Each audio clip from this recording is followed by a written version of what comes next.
Cleveland, where training camp begins today for Browns rookies, with the quarterback battle front and center and a chance for some fresh faces to make an early statement.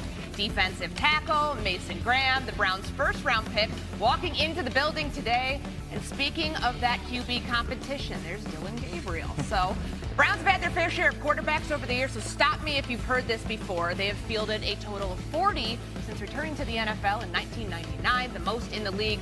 Only 3 of those 40 QBs have a winning record as a starter, including 40-year-old Joe Flacco, who is set for his second stint in Cleveland this season. Jeremy, what more can you tell us about the Browns quarterback battle as camp begins? Yeah, Courtney, here's how this is going to go down. The first week or two of training camp, I expect the Browns to run it similarly to the spring, OTAs and minicamp, where all 4 quarterbacks, the 2 rookies, Joe Flacco, Kenny Pickett, trading blows, getting a lot of different throws, working on opposite fields, first team, second team, third team. You're going to see all that. And then Kevin Stefanski, the head coach, will crystallize the pecking order.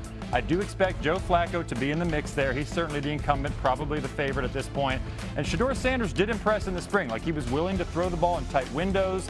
He was accurate. But when you ask people with Cleveland, they do bring some caution there. We're like, look, he was working against the third team a lot, not much of a pass rush. He's got a ways to go, and so that will probably show early on in camp. RC, how important is it for these rookies to get acclimated with the offense in training camp? Well, first off, guys, I think I can hear you, Courtney, but right behind me, UFC 318, they're having soundtrack for the weigh-in, and I don't know what the hell we're talking about, but I think we're talking about Cleveland, so here's what I got. They got to figure out how they're going to tier these repetitions. Jeremy talked about the first 2 weeks, right? To me, it should be a battle of the first 2 weeks. Who's the best old guy? Is it Joe Flacco? Is it Kenny Pickett? Now let's figure out who's the young guy that we expect could be able to take reps this year. And once you figure that out, that's the way you have to move forward to me. I don't expect either of these rookies to be the day one starter, but I expect them to get reps at some point. So Kevin Stefanski needs to figure out early on, if Kenny Pickett's going to be our day one, let's get him the reps to be ready. But whichever one of these rookies seems more ready to play in his first year, let's make sure he's prepared to be the backup. Yeah, I do have concerns, though. If you figure out if that old guy's going to be number one, let's say it is Joe Flacco, and let's say Joe Flacco early on isn't moving. Let's say he's moving like an old guy. Let's say he's unable to move in the pocket. All of a sudden, you're losing early, week 1, week 2. If a guy like Shedeur Sanders, who is a quarterback who talks about rhythm and timing, he's not necessarily elusive per se, but he fits in Kevin Stefanski's scheme. If he improves, I think he should get a legitimate shot to be the starter. Will it happen? No, I don't think it'll happen because it's the preseason. You're going against 2s and 3s, as we said.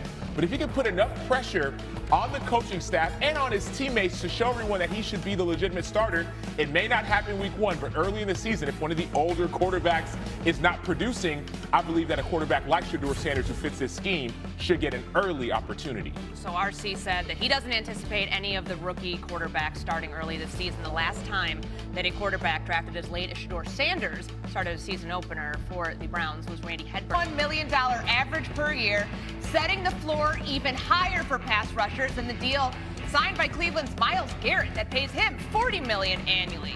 Watt joining Garrett, Houston's Danielle Hunter, and Vegas's Max Crosby as the league's top edge rushers who got the bag this offseason. You see the numbers there.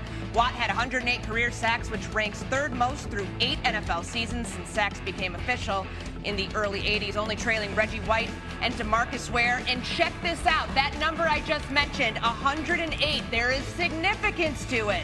108 career sacks, and he received $108 million fully guaranteed. So exactly $1 million per sack. Incredible stuff here. RC, I'm going to start with you. Beyond TJ Watt, I know your Steelers have been super active this offseason. What do you make of Watt's payday and what it signals for Pittsburgh's approach this season?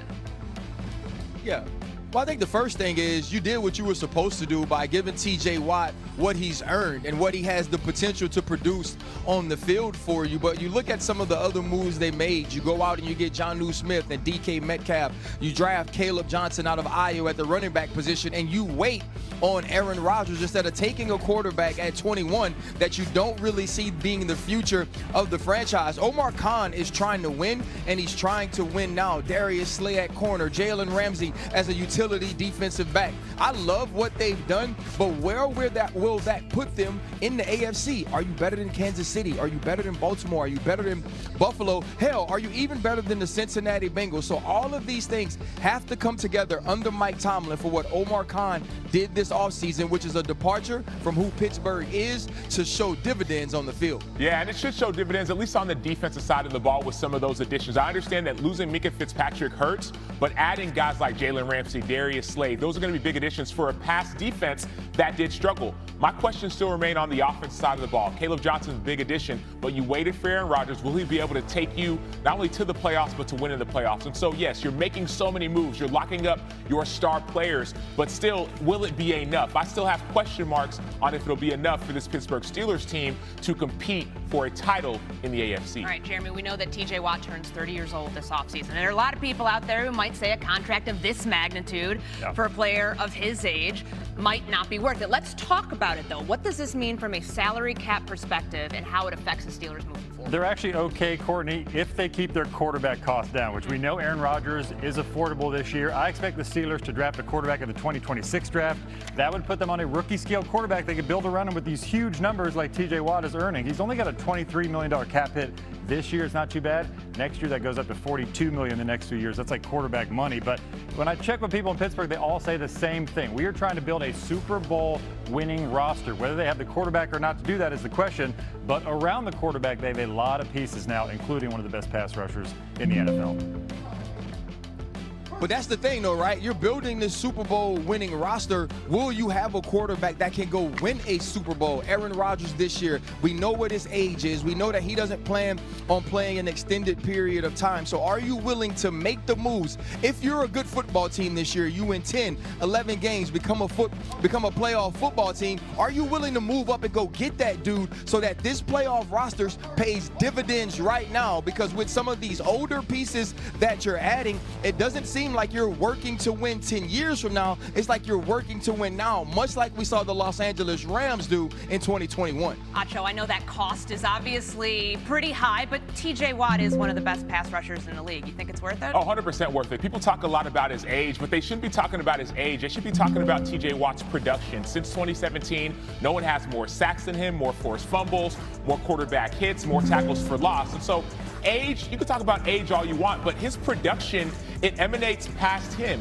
He helps guys to the left of him. He helps guys who are on the inside. He helps guys like Alex Highsmith passing on the opposite side, pass rushing on the opposite side. So for me, I look at the production that he has earned, and he's worth every penny. And Jeremy said it earlier, the salary cap is going to increase as these seasons continue. And so that cap hit that he has right now, it's not going to be as much as a salary cap increases. Man, you had to do this, right? T.J. Watt earned this contract. You're taking care of all of these people that aren't lifelong Pittsburgh Steelers. You're going to get this sort of production from T.J. Watt this year, next year, and the year after. As long as he's healthy and he's on the field, you know what he produces. You also know the way that equates to wins for this team.